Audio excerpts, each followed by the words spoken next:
네, hey, 그럼 중국 세면에다 갤러인 로드 엘리베이터 세야 수방선 이동로 깜깜해요. 네, hey, GKB랑 문어는 이 도큐멘테이션 미디어 서포트 이거 모바일 그거 이 컴퓨테이션 가능해요. 또도 그룹 아마 이메일 가지고 통화세 이 알로가 이 인디비듀얼입니다. 이 zandahian herai ngahian dia koi tupen loka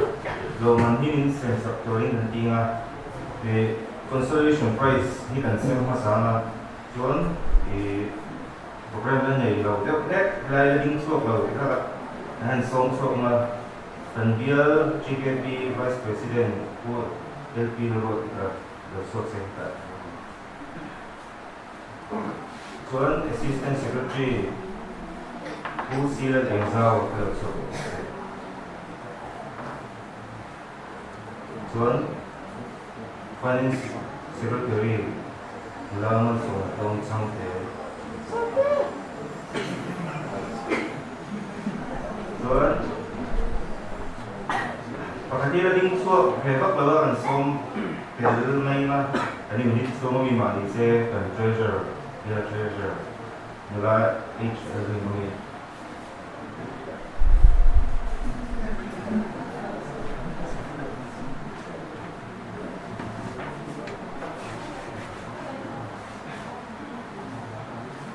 Oh, hey. Pathian adong tu tadi karon sai chuang lo nga an mani hian anon sai zel nga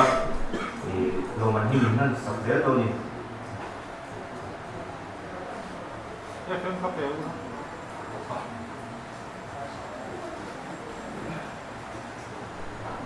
Consolation prize group K atangin P Ramawali.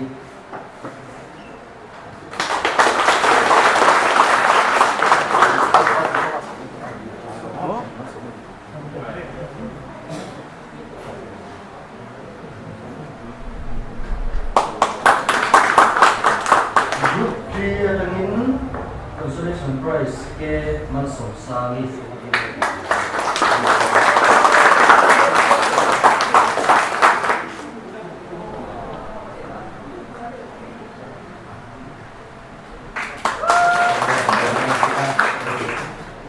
Chuan an assistant BL JKP assistant secretary who sealed exile. Consolation prize ho adong tu hi group ke abi veve ania pakazok chu nula rodi lal than zwali ania lo chu pa sela adota Jonathan BL zoma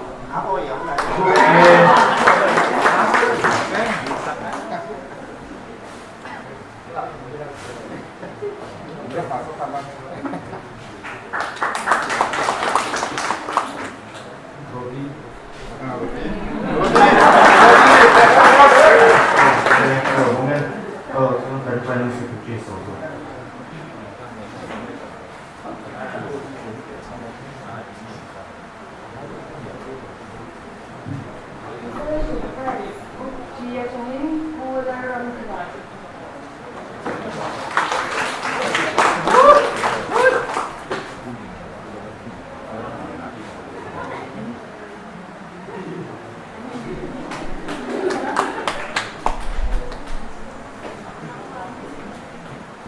Group submit tấm về kia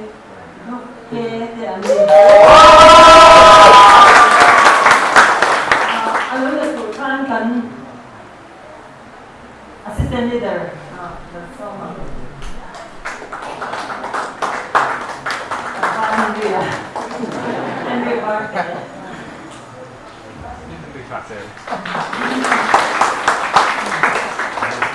Hello, mọi Chuan chúng ta sẽ tốt khi cái cần đầu tiên của con mà mi cần Lawmman đi cần open church làm qua giờ mình vui ta đang sẽ sụp đổ mình so mà đang đầu sụp sẽ bắt tung nát nó thành vuông à group P kan rate abe ang siya wala patumna ang din patumna Lawmman datu tu tanggal rupar group P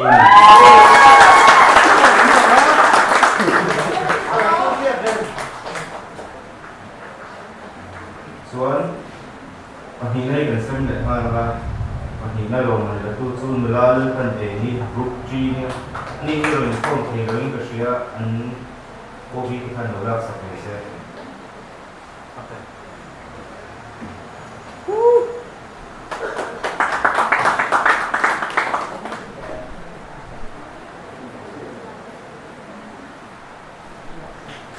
tuna pakat na ang buwangan pakat na sa sahig halat niya ang buka soan pakat na Lawmman datu tanggalan ang kuya group G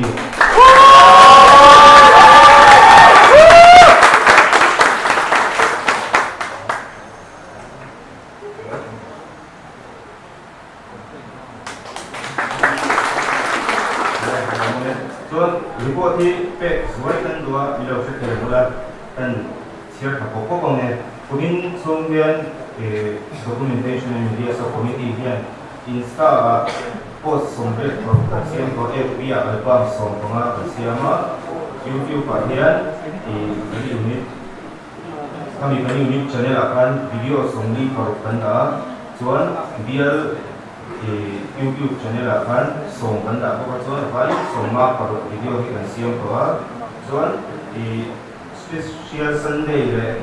special occasion tha anda ko ho chu tung pau ni anda Good Friday Easter bial praise and worship camp day vai tham Pathian ni Ramtin ni members na GKP Lawmman pastor bial joint fellowship Sunday School Fellowship Mission Weekend Retreat now done doing the Canada company so player he dan unit program sonsong hi kan siam ve the jera so dear player he boy hi kan siam ve ko ka so documents shanshan YouTube le Facebook and post ko Insta ko ang ka pon chu le kudang point na chung kan lakong ko ni ka kan so ini secretary dan dia alam akhirnya ahing chati kanon kanon so yung zera tu bangko kan member ke sani na alam lo tang kai ka din deal be do documentation a so printer de lam ne kan ding so wek ya tuna ang kal mo se sa ten lo ding bulan official uniform na yun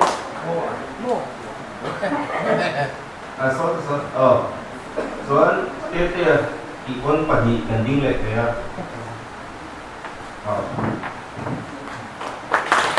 so ay tarang convener video na kaya yan ang para lang sana